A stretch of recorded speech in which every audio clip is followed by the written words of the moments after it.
Kirsten Anderson is here from the Village Toy Shop. Yep. Always great creative stuff from your shop. And there's an extra special reason why you've got creative stuff today. Yep. What is it? April 30th, so Monday, for 7 days, is Screen Free Weekend. It's international. So it's schools, libraries, churches, educational organizations, neighborhood toy stores, all promoting being totally screen-free for entertainment purposes or reducing your screen time for 7 days. Screens being TVs and laptops and handheld devices, everything. Video games, phones. Yeah, it's a challenge. Very right? tough, but yeah, I'm up for a challenge. Yeah. Good luck to everybody. And the thing is that it's cumulative, right? Like we realize, oh, maybe they only watch an hour of TV today, but what about the computer and the handheld and the laptop and the tablet? So yeah, it adds up. All right, so how are we going to entertain them or get their brains working? So there's different topics that we put up a list of 101 different things you could do.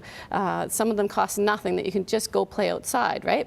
How's that for fun? Yeah, exactly, there we go. That's right? a good start. To go, and we'll talk about the weather later. But this is a floor puzzle, and just because the Canucks are out doesn't mean kids don't love hockey. So it's 48 pieces, 2 feet by 3 feet by Melissa and Doug, and it's a giant floor puzzle. So there's jigsaw puzzles for. Oh, we just had the size of it down there. Yeah, and you can see how big it is, 2 to 3 feet. Get that other camera shot. I don't know. Yeah, it's a huge one. And kids love floor puzzles, but we have puzzles, 3,000 piece puzzles for senior citizens that might want to take a week off of the screen as well. This Melissa and Doug, they're really leading the way in the puzzles, are they not? They have that market cornered? Lots of toys, yeah.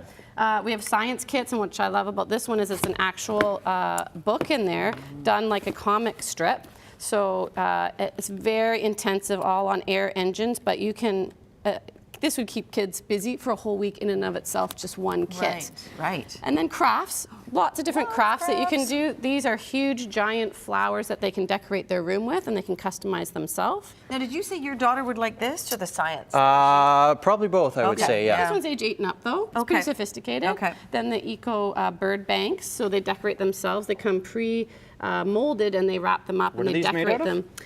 It's paper. I was just going to say, it's like paper mache. Like paper mache, and they decorate themselves, and owls are a big trend over the last couple of years. Nice. All right. And also in the crafts, the do-yourself umbrella is neat because, especially in our weather, they totally customize it with stencils, with paint, and they can do a beautiful design. They can write their name on it. So everything I buy for my 4-year-old is washable crayons and things. So clearly, this won't be going on an umbrella. It's going to get in the rain. And you could paint this out on your driveway. Then you dry it out and do it again. Yeah, you go. This is, they won't wash away off the umbrella, but I would definitely let my 4- and 6-year-old paint it if not on that good dining room table. But. Right.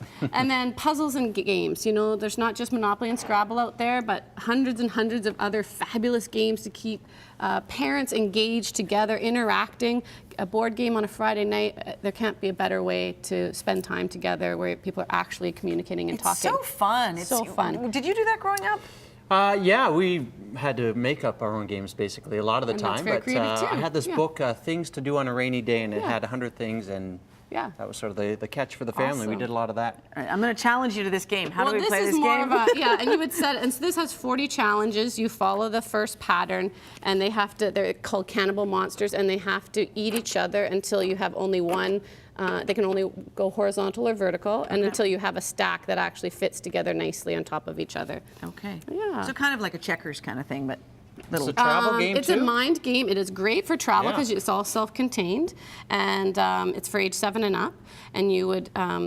It's for one player. It's a one-player game. One-player mind game strategy because it gets progressively harder and harder. You know what? You win. My little guy plays rat on a snowboard on the screen. On the screen. So this would be what better. a nice substitute, right? And it's physical, and there's so much learning when they're doing stuff physically, right? There is definitely a place. Nobody disputes the place for screens in our lives. But what if we could reduce the time, or what would we discover in our time if we actually went screen-free for it? So we actually did a pledge, and people can do a pledge for 7 days, and then they get like a $5 gift certificate for every kid that accomplishes their goals. I'm going to do a trial run one day and see how that goes, but I definitely like to try to do it. But.